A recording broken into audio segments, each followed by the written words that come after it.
ပေါင်းအုပ်ဆေးပေါင်းသက်ဆေးများသုံးထားပါရဲ့သားနဲ့ပေါင်းပင်တွေမရှင်းလို့လက်ပေါင်းပြန်လိုက်နေရတယ်ဆိုတာဒီအချက်တွေမသိလို့ပါဗျ။နီးပညာဖေးအချက်လက်တွေကိုအဓိကထားပြီးတခြားသူတေသနာတွေနဲ့ပေါင်းဆက်ပြီးတေချာလေးဖြန့်ချက်ကြည့်ကြအောင်ဆိုတော့အဓိကမီတာဂလောနဲ့ပန်ဒါမီသရင်းလိုဆေးတွေကိုမိုးမရွာခင်မြေ6ပေါ်မှာဖြန်းတာဟာဘာကြောင့်အလုံးမဖြစ်တာလဲဆိုတာပေါ့အဓိကပြဿနာကနေအောင်ကြီးမှာပါတဲ့ခဲယမ်းလွန်ရောင်ကြီးပေါ့နော်ခေါ်ကြတဲ့ UV ကြောင့်ပါပဲဟုတ်ကဲ့အဲ့ဒီ UV ရောင်ကြီးတွေကဓာတုဆေးတွေရဲ့ molecule ဖွဲ့စည်းပုံကိုဖြိုခွဲပစ်လိုက်တာကိုဆိုတော့ဆေးအနိဒင်ပြတ်သွားတာပေါ့နော်မှန်ပါဗျဒီပေါင်းသက်ဆေးတွေရဲ့လှုပ်ဆောင်မှုရန်တရားကလေ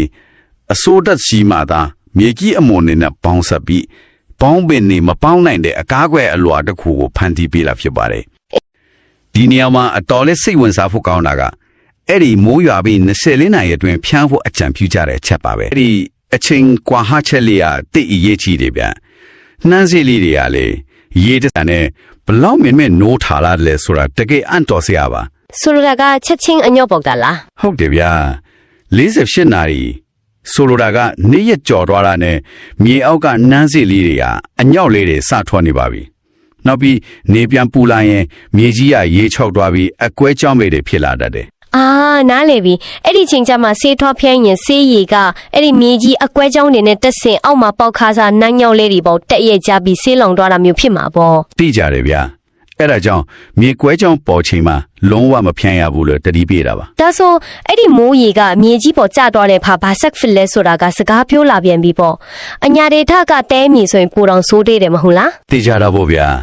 တဲမြေရဲ့ဖွဲ့စည်းပုံကရှင်စိမ့်မြေနဲ့လုံးဝမတူဘူးလေဟုတ်ကဲ့တဲမြေကအမုံကြီးတော့ရှင်စိမ့်မြေလိုမျိုးဓာတုစိတ်ကိုဖန့်ဆုပ်ထားနိုင်တဲ့နေရာတွေတိတ်မရှိဘူးဗျရှင်စေးမြေကတော့စီးကိုပြင်းထရာဖြစ်မှာကတ်ထားနိုင်ပြီးမဲ့တဲမြေကတော့ရေနဲ့အတူအောက်ကိုအလွယ်တကူစိမ့်စိမ့်သွားစေတယ်ပေါ့မှန်တယ်ဗျာ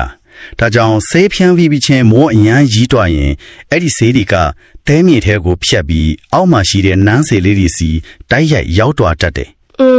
ဒုက္ခပဲအဲ့ဒါကြောင့်တဲမြေမှာစီးကိုအညွန်းပါပမာဏထက်ပိုမတုံးမိဖို့အထူးသတိပေးရတာပါခဏလေးမတန်းနေဟဲမှာကျွန်မတွေ့လိုက်တဲ့နောက်ထပ်ထူးဆန်းတဲ့အချက်တစ်ခုရှိသေးတယ်ရှင်ဆေးဖြားပြီးသားအခင်းနဲ့လမ်းလျှောက်သွားယုံတဲ့အဲ့ဒီအကာအကွယ်တိုင်းပျက်စီးသွားနိုင်တယ်ဆိုတာကတော့နည်းနည်းလွန်မနေဘူးလားခြေရတခွားကတခင်းလုံးကိုဘလို့လို့ဒုက္ခပေးနိုင်မှာလဲအမြင်အဖြတ်တော့လွန်တယ်ထင်ရမယ်မဲ့လေဓာတုဗေဒတဘောတရားအရာတိတ်ရွတ်တီရှိပါတယ်ဗျဟုတ်တယ်ဗျမြေပြင်ပေါ်မှာဖြစ်ပေါ်နေတဲ့ဆေးအလွာကမိုက်ခရိုစကိုပနဲ့ကြည့်မှမြင်ရလောက်တဲ့မြေပါလေးလိုညီညီညာညာဆက်နေရတာကိုအဲ့ဒီပေါ်မှာလူတယောက်နင်းလိုက်တဲ့အခါမြေကြီးရဲ့မျက်နှာပြင်တင်းအားပြတ်သွားပြီးအဲ့ဒီဓာတုအမြေပါလေးပေါက်ပြဲသွားတယ်ဒါဆိုရင်အဲ့ဒီပေါက်ပြဲသွားတဲ့ခြေရနေရာကနေပေါင်းပင်တွေကအလွယ်တကူဖောက်ထွက်လာနေတာပေါ့ကွက်တီပဲဗျခြေရတဖွားကဆေးအလွာကိုဖျက်ဆီးလိုက်တာဟာပေါင်းပင်တွေကတကားပေါက်ဖွင့်ပြေးလိုက်တယ်လို့ဖြစ်သွားတာပါဒီဖြစ်စဉ်တစ်ခုလုံးကိုကြည့်လိုက်ရင်တကယ်ကိုစိတ်ဝင်စားစရာပါပဲရေအပူချိန်မြေအမုံအရွေအစားနဲ့24နာရီဆိုတဲ့အချိန်အတိုင်းတာတွေအားလုံးကဆက်သွားလေးတွေလိုချစ်ဆက်အလုပ်လုပ်နေတာကိုတွေ့ရတယ်ဒီချက်ကိုပို့ကျပြင်းတဲ့ရှုထောင်းကနေကြည့်မယ်ဆိုရင်လေစိုက်ပျိုးရေးဆိုတာတဘာဝတရားရဲ့နီယာမတွေကိုတိတိကျကျနားလဲမှာအလုပ်ဖြစ်မဲ့တိပ္ပံပညာရဲ့တခုဆိုတာပိုထင်ရှားလာပါတယ်ဟုတ်တာဗောကိုလုံနေတဲ့လော့ရဲ့တခုချင်းစီတဲ့နောက်ွယ်ကကြောင်းတရားတွေကိုနားလဲထားဖို့ထည်ကြီးကြည့်တယ်ဗျာဟုတ်ကဲ့ဒါဟာတကယ်ကိုအများကြီးစဉ်းစားစရာထိစေပါတယ်ရှင်